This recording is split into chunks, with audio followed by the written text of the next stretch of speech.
The wind never stopped in the far north. It howled like wolves that had forgotten the warmth of blood, scraping over the icy ridges of the mountains and gnawing at stone as if trying to unearth what the snow had buried.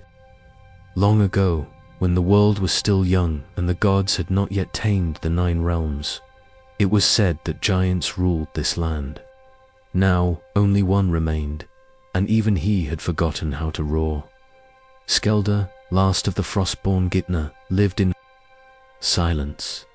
His cave was carved not by time, nor by water, nor by the hand of men, but by the fists of his own kin. Long ago, when they shaped the bones of the earth into sanctuaries. The entrance stood taller than a ship's mast, its rim rimmed with eternal frost, jagged like the jaw of some forgotten beast. Wind screamed through it every night, and yet Skeldr did not flinch. To him, it was the lullaby of a dying world inside. The cavern was lit not by flame, but by the soft blue glow of ice veins running through the stone. They pulsed faintly, as if the mountain still breathed beneath his feet. Stalactites hung like the teeth of the gods, and somewhere deeper, always deeper, water dripped, a rhythm like a slow heartbeat. Skeldr had grown so used to it that he measured time by it. Not days, not years, just the long echo between. Droplets. He lay still on a slab of rock at the center of the chamber, covered in furs from beasts long extinct. Mammoth hides, woolly rhinoceros pelts, the scale of something unrecorded. His breath was mist, heavy and steady, curling around his face before rising into the frozen air. When he exhaled too deeply, ice formed on the ceiling. It had been that way for centuries.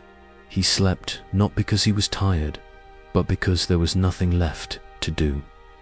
The world had shrunk. Once Skeldr had roamed across endless tundras, chased storms with bare feet that cracked the ground. Once he had called out across mountains and heard his brother's answer. Once his name had been whispered by men and feared by gods. Now he was nothing but a myth buried in snow. He rose slowly, as if even his bones had forgotten movement. Every motion echoed, groaning like glaciers breaking. He stood nearly 20 feet tall, though time had bowed his shoulders and knotted his spine. His skin was the color of stone and ice, not merely cold to the touch, but cold in essence. Great white hair fell to his waist, tangled with frost. His eyes, pale and clouded, still gleamed with an ancient intelligence, the kind that knew both glory and regret. He walked to the mouth of the cave. Outside was a world that no longer recognized him. The sun was weak here, more suggestion than light. Snow blanketed everything, not soft and powdery, but hard as bone, a crust that cracked under his step. The sea in the distance was frozen still, like a mirror that had forgotten how to ripple. He looked over the land and saw nothing move. Still, he waited. He waited every morning in case a sign would come. A raven, a figure in the snow, a scream on the wind. Anything, but there was never anything. He turned and stepped. Back inside, against the far wall of the cave, was a pile of bones, not animal, but giant. Thigh bones, thicker than tree trunks, skulls with tusks and broken jaws, ribs that could cradle a longboat. They had not decayed. Cold preserved everything here, even death. Skeldr touched them, one by one. Some he remembered. Some he had named. Others had died before even his memory. He did not weep. He could no longer remember how near the bones lay tools. Enormous things, hammers, spears, knives, the size of logs, rusted and cracked with time. Useless now, his own hands were still his best tools that had never changed. From a small alcove, he drew a shard of polished ice. He had carved it himself, long ago, into the shape of a face, sharp cheekbones, strong jaw, eyes narrow and kind. It was the face of his youngest brother, Brimir, who had fallen during the last war with the gods. Skeldr carried the shard to his resting place and placed it near his furs. He spoke to it sometimes, not aloud, but the ice remembered. In the center of the cavern, he kept a fire pit, but it had not been lit in many years. Wood did not grow in the north anymore, and Skeldr had stopped venturing south. It was too warm there, too noisy, too full of memory. Instead, he sat beside the cold ashes and listened to the cave breathe. Occasionally, when the hunger stirred, he would chew frozen marrow from the last bones of a mammoth he had killed centuries ago.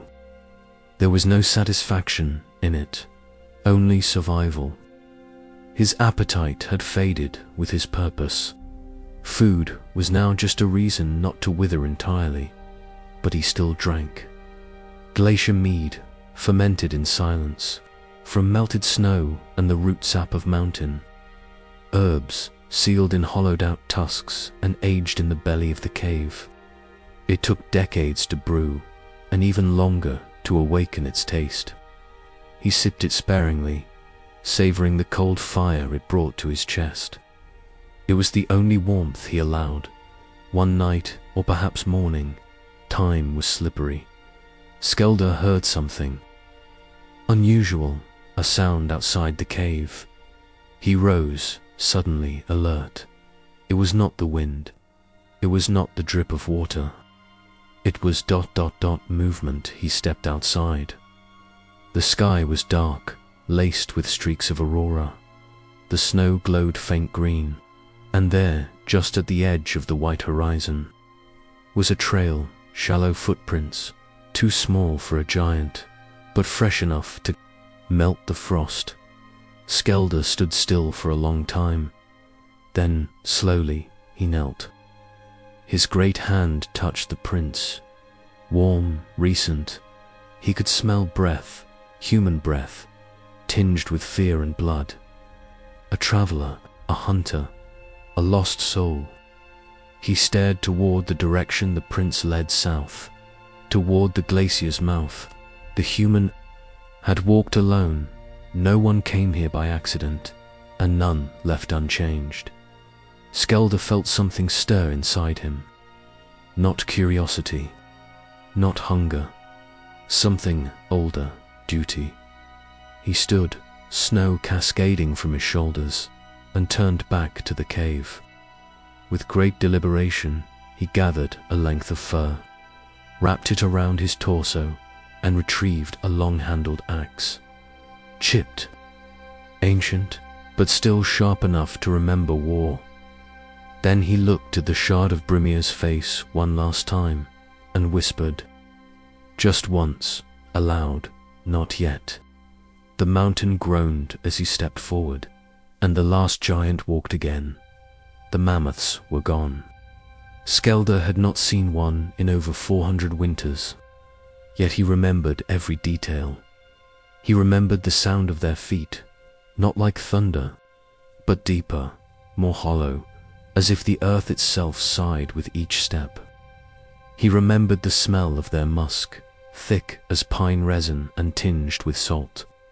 He remembered their eyes, small and wet beneath heavy lids, glistening with fear and ancient memory, and he remembered the chase. In the days when giants still roamed in brotherhood, hunting was not survival. It was ceremony. The mammoth hunt was not a pursuit of food, but a test of soul. Any fool could throw a spear or trap a calf, but to take a bull mammoth, full-grown, armored with time and rage, with nothing but bare hands, that was the mark of a true frostblood, and Skeldr had done it. Not once, not twice, but 5 times, each time more brutal, each time more costly, and each time more sacred. He had not spoken of it in centuries. There was no one left to tell, but the memory lived on, not in his words, but in the ache of his knuckles, in the stiffness of his spine, and in the curve of an old scar that ran from collarbone to hip, sealed long ago by fire and glacial snow. He remembered the last time clearly. It had begun under a green sky.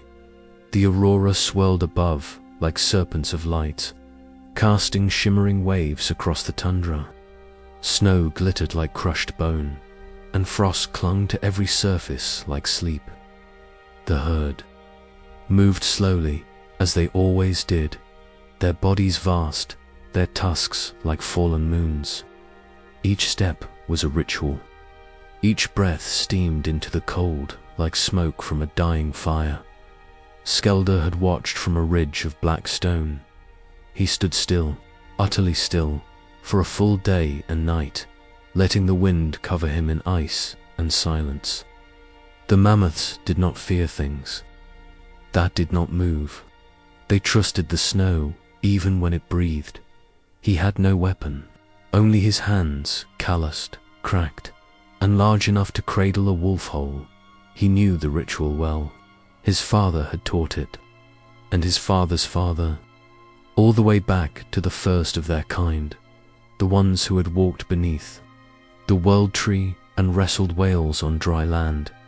Pick the right one, the oldest, the proudest, the one whose death would mean something. Skeldr's eyes locked on the bull. It was enormous, even by mammoth standards. Its fur was dark and heavy, matted with ice and blood from old wounds. One tusk was broken, not a weakness, but a tale. It had fought something once, maybe a bear, maybe another mammoth, maybe a god, and it had lived. Skeldr stepped forward. The mammoth raised its head. It smelled him, and the world changed. The chase was not fast. No mammoth runs at full speed unless it must. But the bull knew what was happening. It turned from the herd and began its death march. Not away from Skeldr, but around him. A slow circle, a test. Skeldr matched it. Step for step, they were alone. Now, herd gone. Sky watching, earth listening. And when the circle closed, the bull charged. It was not a bellow, not a scream. It was a sound like the cracking of worlds. A roar without sound. A vibration that shook snow from trees miles away. The ground trembled as its feet thundered forward, tusks lowered like sides. Skeldr ran to meet it. There was no trick, no trap. This was the sacred moment, the embrace of fury and purpose. At the last instant, he turned, leaped, and struck. His shoulder slammed into the bull's flank. His fingers found purchase in thick fur. His legs wrapped around the great ribs, and suddenly he was astride it, barely clinging, slipping in blood and frost as the beast bellowed and bucked and screamed. They crashed through snowdrifts, crushed. Saplings rolled through shallow rivers, now frozen into glass.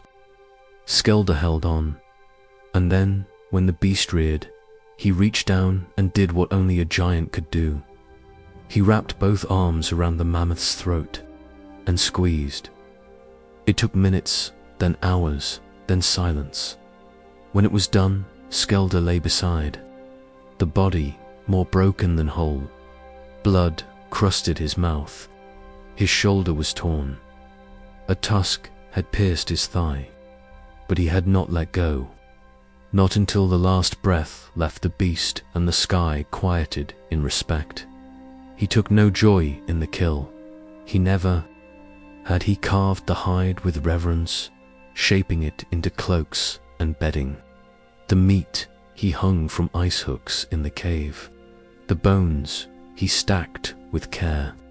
The tusks he planted in the snow like stones of remembrance. And the heart still warm, he roasted with glacier herbs and ashdot. It fed him for days, but it stayed with him forever. Now, standing at the edge of his cave in the present, Skeldr looked out over the same white plains and saw only emptiness. The mammoths were gone, not hunted to extinction, not by his kind, not truly. They had simply faded. When the giants fell, so too did their companions. As if the world, once broken from its old rhythms, no longer knew how to carry such sacred weight. He still dreamed of them. Sometimes, in sleep, he would feel the vibration of their steps again, hear the quiet rumble of their breath, smell the sharp, clean scent of snow and musk. But each time he reached out, they vanished. He had buried their bones high in the cliffs above the glacier, some with ceremony, others with only the wind as witness. He marked each grave with stones carved into runes of mourning. They still stood, barely, covered in ice and loss. When he was younger, just 2,000 or 3,000 winters, he believed the world would always echo with the presence of great things. He had been wrong. There was one final mammoth, or at least a shadow of one. It came to him one night as he sat beside the fireless pit. The wind shifted, and he smelled something strange. Not blood, not snow, not rot, memory. He rose, slowly, and walked to the back of the cave, where the stones wept moisture, and the ice grew so thick that even sound froze inside it. There, locked behind translucent blue crystal, stood the shape of a beast, a mammoth calf, entombed trapped in a glacier. Its eyes were closed, its mouth still open, as if in the middle of a bleat that had never finished. Skeldr had found it long ago, preserved in an avalanche. He had cut the block from the earth and carried it here, step by step, over miles of silence. He could not bring himself to thaw it, nor could he let it go. Instead, he built around it, protected it, spoke to it. Sometimes he imagined it responded. Other times he wept without tears. One day, long ago, he had tried to carve its image into the cave wall, a mammoth, tall and proud, walking beside a giant. But the ice cracked under his fingers, the wall shattered, and he never tried again. Now, with a stranger lying inside his cave, a human Skeldr found his gaze returning to the block of ice again and again. The two were not the same, but the feeling was fragile, flickering, faint, a thing that needed protecting. He sat down beside the frozen calf and reached out a hand, enormous, scarred, trembling, and placed it against the surface. Cold, silent, still but for a moment. Just a moment, he thought he heard it breathe. There were no more feasts in the north, no more laughter echoing through frost-covered halls, no more great tables carved from whalebone, nor horn cups passed from hand to hand, steaming with mead thick as sap. But Skeldr remembered them all. He remembered the feel of fire on his face, the warmth of 100 giant bodies gathered in a circle, steaming with the heat of their own breath. He remembered the smell of seared mammoth, roasted root bread, and salted bear meat, the air thick with fat smoke and pine ash. And more than anything, he remembered the silence that came just before the first bite, that deep, reverent hush that passed over the gathered Jötunn like falling snow, when all things, hunger, memory, glory, paused, feasting to giants. Was never just about eating. It was remembrance. It was ritual. It was defiance against the long winter that always tried to swallow them whole. Now there was only Skeldr and silence. Once a season, when the sky cracked open and poured starlight across the glacier, Skeldr held a feast for no one. It began with The lighting of the bone dash pit in the center of his cave, near the worn circle of stones where fires had not burned in centuries. Skeldr would gather remnants of hunts long past, dried sinew, brittle hide, frozen marrow bones. There were no fresh kills anymore, but the old meat held the memory of fire. He laid them in careful circles, the way his mother had once taught him, wide for strength, narrow for family, sharp bones pointed inward to draw in warmth. Then came the oil, rendered fat from a great walrus he had dragged from the sea 1,000 winters ago. He still kept it sealed in a carved stone basin, black as pitch, beneath layers of ice and cloth. He poured it slowly over the bones until they gleamed wet and pale, with a whisper, not a spell. Not quite, he struck flint and watched the spark catch. The flame hissed, fought, then rose-orange at first, then green as it licked the marrow, then violet when it touched the inner rings, a proper flame, a feast flame. Skeldr sat cross-legged, his knees rising high like cliffs. His long beard lay pooled in his lap, his axe rested beside him. His eyes, once dulled by centuries of snow, gleamed again, if only faintly. He ate slowly. The meat was tough, dry, but he chewed it with care, tearing off strips with teeth strong enough to crush stone. Between bites, he sipped glacier-mead from a hollowed horn, thick and pungent, with the sting of herbs and the sweetness of root syrup. Mead brewed by his own hand, aged in a sealed pit beneath the cave floor, where the ice kissed it into sleep over decades. He had once brewed it in barrels carved from dead trees, seasoned with dried berries and bark. The process took a century to perfect. Now, he made only enough for a cup or two each year, just enough to remember. He drank. He swallowed fire and silence, and he spoke, not loudly, not in song, but in remembrance, one name at a time, Brimir. Fell at Jalabra, still smiling when the fire took him. Hrafen broke his shoulder wrestling the stone bull, laughed for days. Uria, my sister, danced barefoot on ice, claimed the moon followed her. With each name he poured a drop of mead into the fire. The flames hissed, each hiss a voice, each pop a story retold. Sometimes he imagined they answered, sometimes he saw their shadows flicker on the cave wall, great shapes dancing behind the flame. Brimir tossing a stone, the size of a cart. Hrafen carving stories into bone with a whale tooth. Uria spinning, arms outstretched, beneath a sky so heavy with snow it glowed. He knew it was memory. But even memory, when fed well enough, can feel like company once.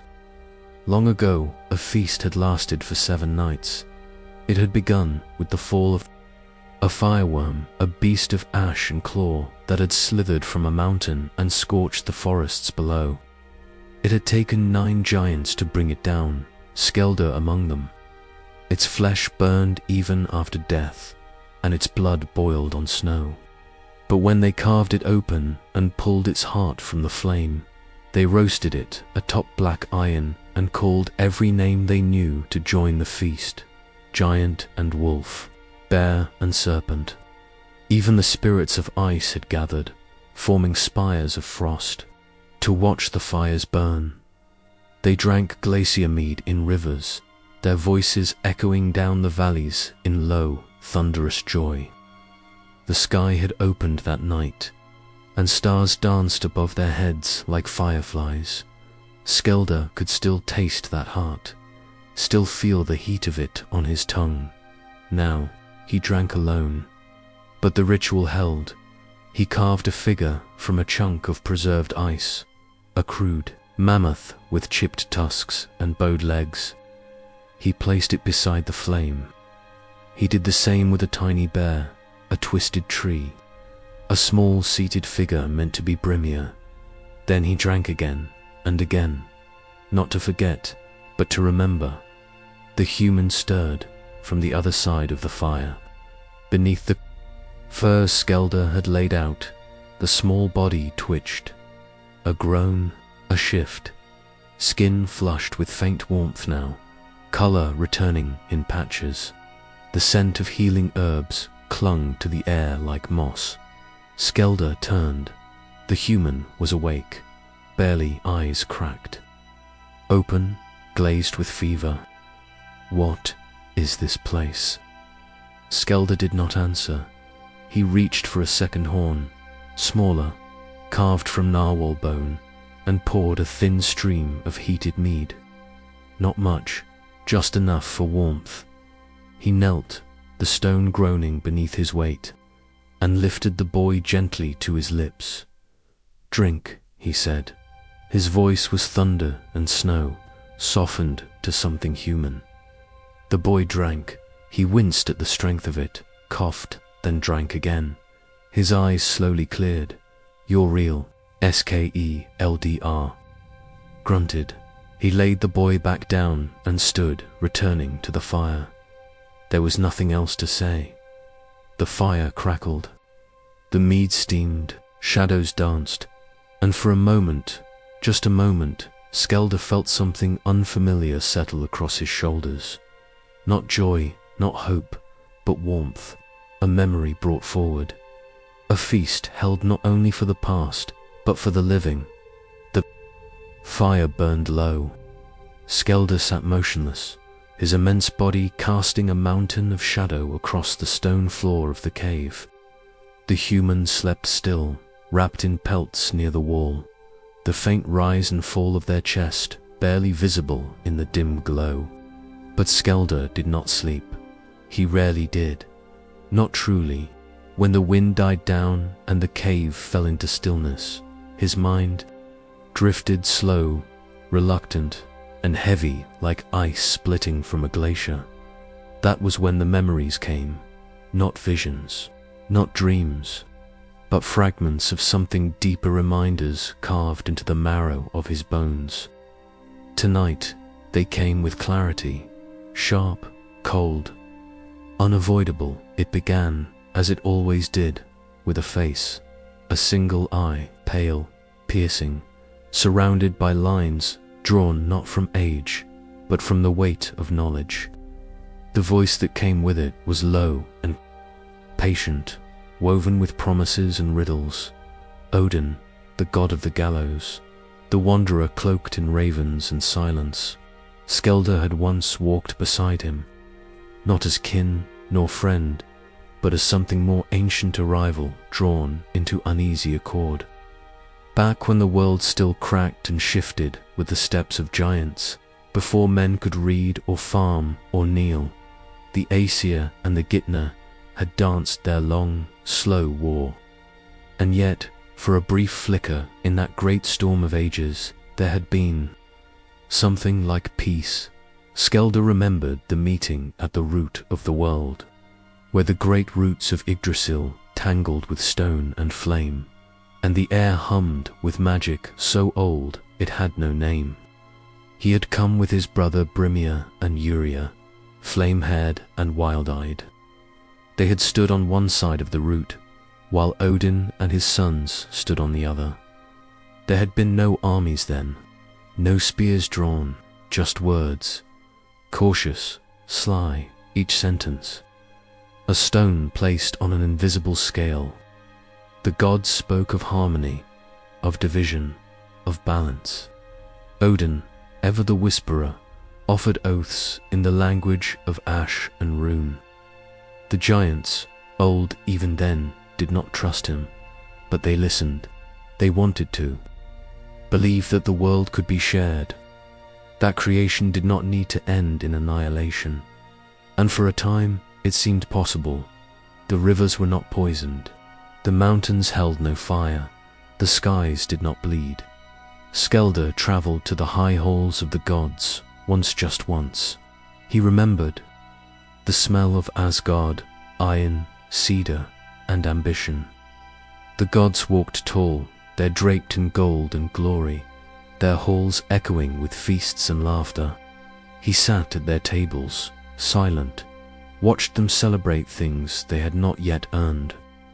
Odin drank from a horn carved with symbols that glowed. He watched Skeldr closely, always closely, as if measuring how long the giant would hold his peace. The betrayal did not come with thunder. It came with silence. First, the river Ivar froze. Then the stone gates of Jotunheim cracked. Then the ice fields, those sacred grounds where the giants buried their kin, turned black. Skeldr had ridden across the tundra with Brimir and Hraf, answering the calls of kin too frightened to stand. What they found were not armies, but shadows. Creatures twisted by rune and smoke, sent by Odin to weaken the land before the first sword fell. Magic, not war. Poison, not steel. And then came the flames. The fire god's children were loosed upon the valleys, setting ablaze the trees the giants had carved their history into. Yrja died in one of those fires. She had run into the grove to save a carving. She had made, as a child, her name etched beneath the symbol of the moon. The flame had taken her swiftly, cruelly. Skeldr had arrived too late. He found only ash, and he remembered, above the ruins, the shape of a raven circling. When the war came in full, it came without honor. The Aesir struck at night, using pathways. Only the gods could walk. They split the skies open and dropped fire into the sleeping caves. Skeldr fought then not as a brother, but as a beast. His roars shattered stone, his fists crushed steel. He remembers gripping one of Odin's sons' valet, perhaps by the throat, and slamming him into the earth hard enough to open a chasm. But even that rage could not hold back what was coming. In the end, it was not a battle that ended it. It was a conversation. Skeldr remembered standing on the cliffside, the sea black below, Odin waiting before him with wind in his beard and a calm in his voice. He offered Skeldr a choice: stand down, be spared, and be remembered, or continue, and be buried with the others. He spoke of the future of men, an order and a world without monsters. He spoke as if giants were mistakes in the weaving of fate, anomalies in a tapestry that had to be corrected. Skeldr did not answer with words. He simply turned and walked into exile. He never saw Brimir again, nor Herfin, the last he heard. They had held a bridge against a flood of Aesir for 3 days before being torn apart by Valkyries back in the cave. The fire had faded to coals. Skeldr sat still, his hands clenched tightly in his lap. His breath was steady but slow. The cave was dark now, save for the faint glow of ice veins threading the walls. The human still slept. A raven's cry echoed faintly in his ears, whether from memory or wind. He did not know. He rose. At the far end of the cave, carved into the wall itself, lay a mural. He had made it long ago, with fingers calloused from ice and sorrow. It was crude, but true. Giants standing tall beneath a black sky, a river of flame, a tree split in 3, and in the center, a figure with one eye, surrounded by broken oaths. Skeldr touched the mural with one hand. "You broke the world to claim it," he murmured, "and you called it peace." There was no anger in his voice, only memory, only weight. There are no kings in the north, no crowns forged in gold, no banners carried by men, no courts of praise or punishment. And yet, once, there were thrones, not for rule, but for remembrance, not to elevate, but to honor.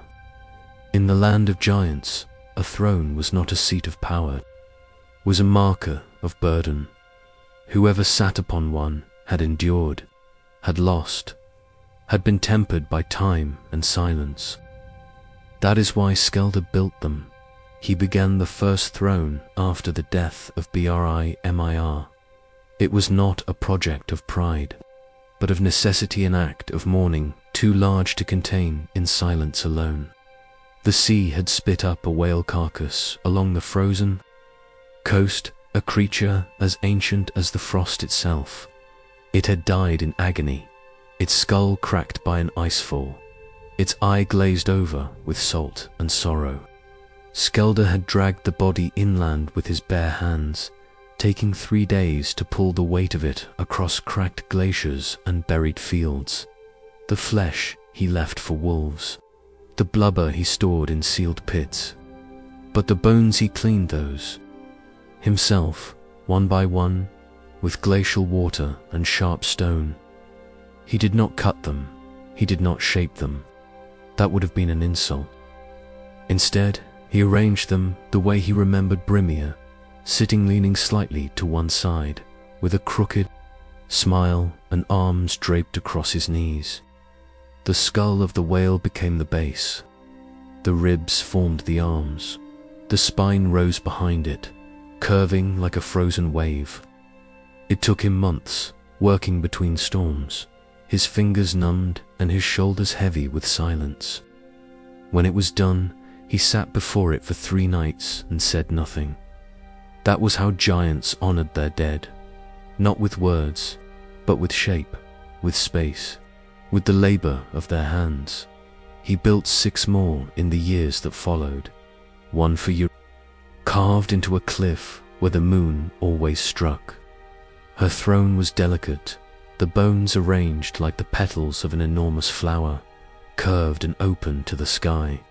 He filled its crevices with aurora feathers and braided strands of her old hair that he had kept, sealed in ice. It faced east, toward the rising light, because Jötunn had always believed the dawn was something sacred even, in a land where the sun barely rose.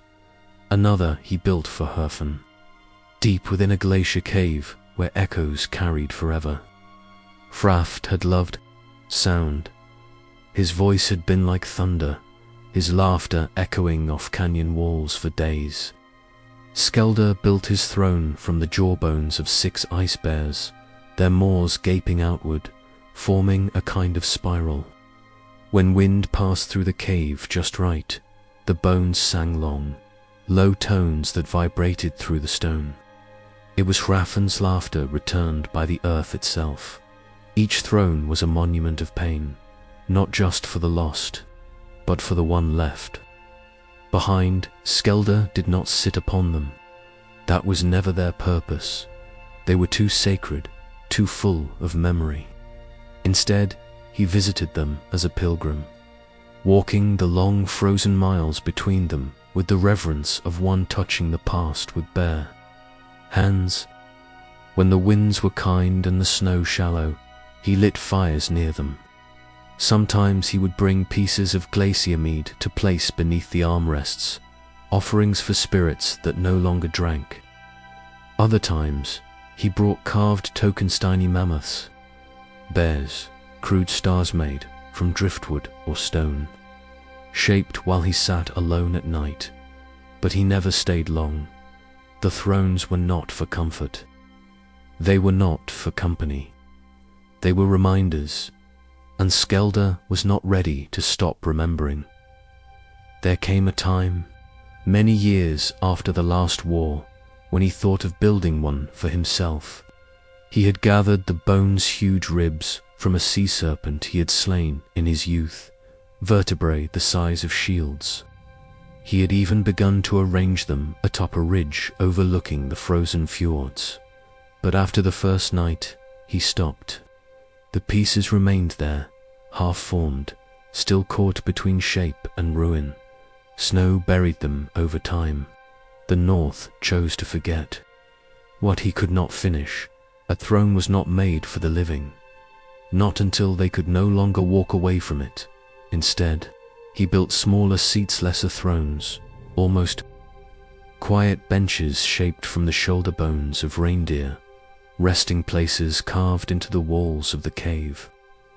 On these, He would sit when the wind howled too hard to sleep, or when the past pressed too loudly against his ribs.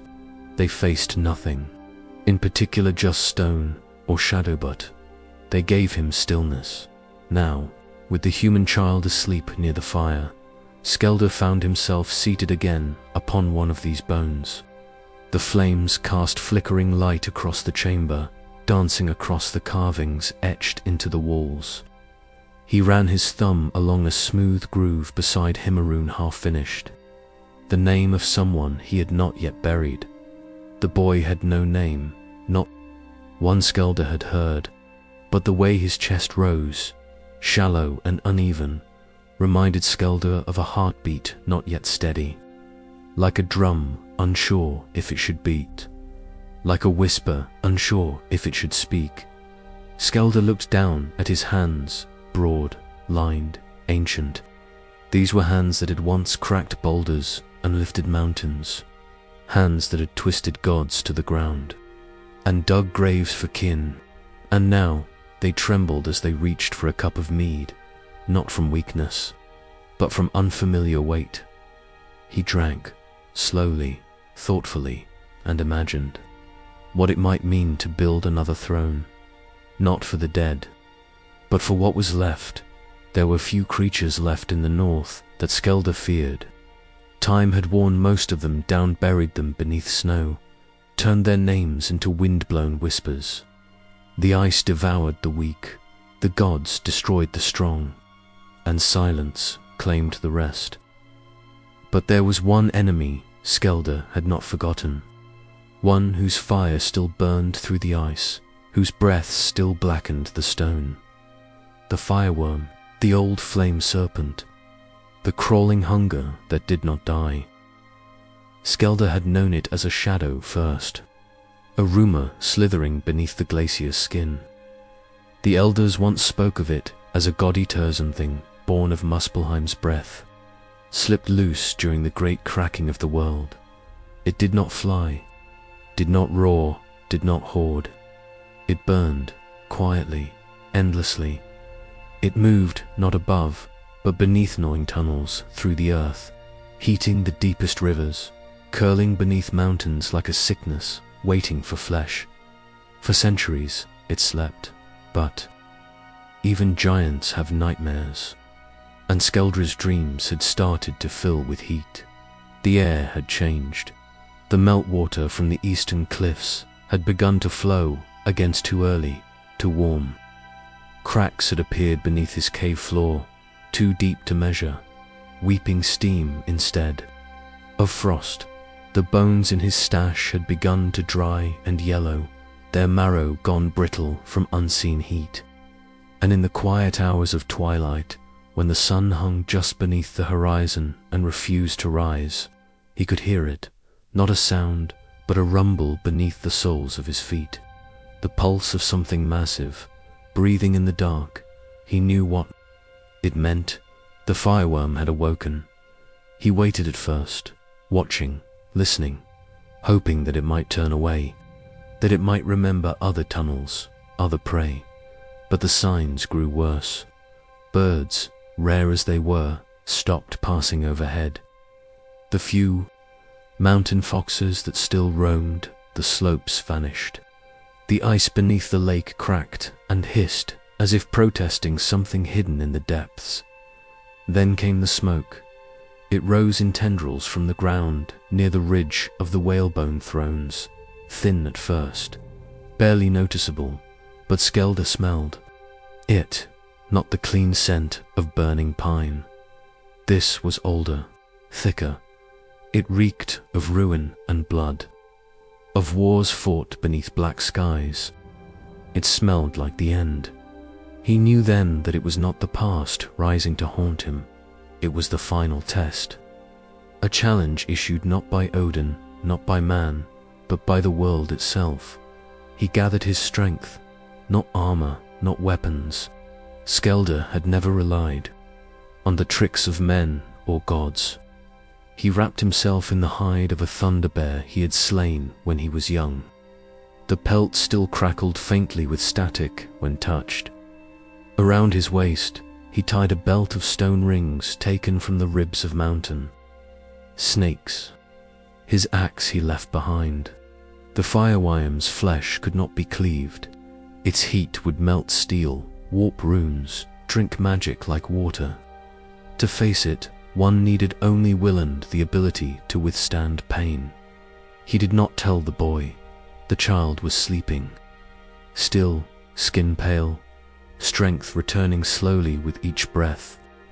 Skeldr placed a thick covering of furs over him, lit a circle of slow-burning herbs, and scattered bone ash around the fire pit to confuse scents. Then he stepped outside into the stormless dark. The walk to the Wyrm's path took the better part. Of a day he crossed rivers that steamed with unnatural warmth, climbed hills whose roots glowed with molten veins. The wind did not blow here. The snow did not fall. It was as though the worm exhaled a bubble of silence as it moved, killing the breath of the land before it arrived. He found it near the base of the ridge. A long, winding scar had opened in the snow, a rent in the world itself, carved from the inside. It was wide enough for a mammoth to walk through, yet it bore no tracks. Only heat shimmered within. The stones around it bled magma. Trees had blackened to skeletons. Bones of old creatures lay scattered in ash, half melted, half consumed. Then it came, not with sound, not at first with heat. A wall of Jötunn and suffocating rolled up from the chasm, pressing against Skeldr's skin like the hand of a furious god. His hair curled in its wake. His breath hissed through his teeth. Then the ground split. The world moaned, and the worm rose. It was not a serpent in the way men imagined. It had no scales, no wings, no eyes. It was shaped without form like molten stone carved into the memory of a dragon. It glowed from within, skin cracked and crusted with cooling lava. Flames dripped from its mouth. Steam bled from its joints. Its movement was slow but inevitable, as if the mountain itself had chosen to rise. Skeldr did not run. He stepped forward. The worm saw him, or perhaps it felt him. Ancient things do not see as mortals do. It paused, breaths smoking, and tilted its head. A sound followed, not a hiss, but a rumble, like stone grinding against stone. Recognition. Skeldr reached to the ground, dug his hand into the ash, and smeared it across his face. The old rite one last time. Then he roared. It was the first sound he had made in decades, a terrible, booming cry that cracked the ice around him, that made the sky above ripple, that sent birds scattering over mountains far away. The fire-wyrm answered. They collided. It was not a fight, it was a storm. Flames engulfed him. Claws like spears struck. Jaws gaped, dripping magma. Skeldr slammed his shoulder into the Wyrm's chest, pushed it backward with raw force. His skin blistered, his beard burned, but he did not fall. He gripped its neck, buried his hands in molten flesh, and pulled. Screaming the worm shrieked, writhing. It threw him down, pinned him beneath a weight that cracked the earth. But Skeldr kicked, twisted, rose again. He struck it with stone fists, tore at it, cursed it with the names of his dead. They fought for hours, until the mountain around them collapsed, until the ridge split, and they fell into the wound together when he awoke. The world was quiet. He lay at the bottom of a cavern, broken and burned. The worm was still, its body dark, crusted, steaming. It pulsed faintly. Like a dying star, Skeldr crawled to it. He placed one hand upon its skull and leaned in close. "You burn because you are alone," he whispered. Then he closed its mouth with both arms, pressing the jaw shut with a final groan. of effort, and the light faded. He returned days later, dragging his legs, burned, bruised, bleeding. His furs were scorched, his hands blackened, but his eyes were quiet. The boy was still there, awake now, sitting upright. When he saw Skeldr, he did not speak. He simply reached for a cup of mead and held it out. Trembling, Skeldr took it. He drank, and the world at last was still. The north had grown quiet, not the uneasy silence of waiting, nor the cold hush before a storm, but the kind of quiet that comes after the final breath is taken, and the wind holds still in reverence. The fire-wyrm was gone. The earth no longer trembled in Skeldr's bones. The snow fell soft again, unburned and undisturbed, and in the skies above, the aurora returned, dancing in pale green and violet, as if the stars themselves remembered how to weep. Skeldr sat outside the cave now, near the edge of the great ridge, his body wrapped in furs, scorched at the edges, but warm at the core. His breath curled softly into the air, a slow, steady mist. His hands rested on his knees, palms upward, fingers no longer curled for war. He watched the sky like a man watching a memory, for just out of reach. Beside him, the human child sat cross-legged, still bundled in layers too large, sipping the last of the glacier-mead with both hands. They said nothing. They didn't need to. Some endings arrive without the need for words. Skeldr knew his time had come, not because of a wound, though his body bore many, not because of hunger or cold or age, though all three walked beside him now. It was something older, something final, like a drumbeat reaching its last echo. The world no longer needed a giant to walk it. The bones of his people were silent. The gods had fallen quiet. Even the earth had nothing more to ask of him. He looked out over the endless white. Far below, the ice cliffs split into fingers that grasped toward the sea, now still and whole once more.